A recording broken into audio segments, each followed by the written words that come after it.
कहते हैं भक्ति सच्ची हो तो औपचारिकताओं की आवश्यकता नहीं होती। भगवान शिव के एक ऐसे भक्त की कथा है जो इतने सच्चे मन से शिवलिंग की पूजा करता था कि उसे शिवलिंग एक जीवित प्राणी या उदारता के प्रतीक के समान दिखाई देता था।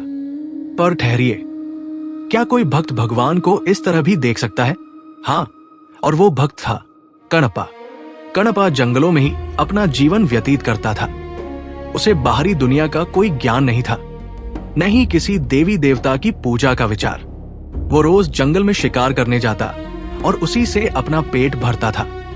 एक दिन जब वो जंगल से शिकार कर अपने घर लौट रहा था, तभी रास्ते में उसने एक शिवलिंग देखा।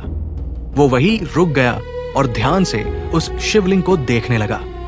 धीरे धीरे उसे लगा जैसे वो शिवलिंग कोई जीवित रूप है जिसे उसकी आवश्यकता है। अब कणप्पा रोज वहां आने लगा।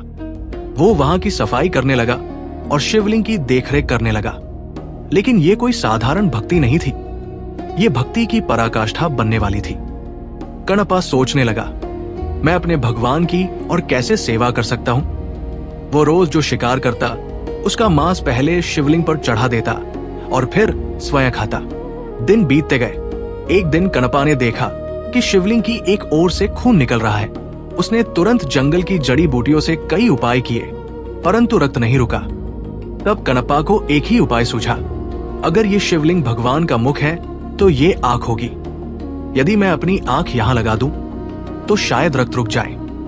और उसने बिना किसी हिचकिचाहट के अपनी एक आंख निकालकर उसी स्थान पर रख दी। चमत्कार हुआ, रक्त रुक गया। कुछ देर बाद शिवलिंग की दूसरी ओर से रक्त निकलने लगा। अब कणप्पा ने सोचा कि दूसरी आंख भी अर्पित करनी होगी, परंतु एक समस्या थी।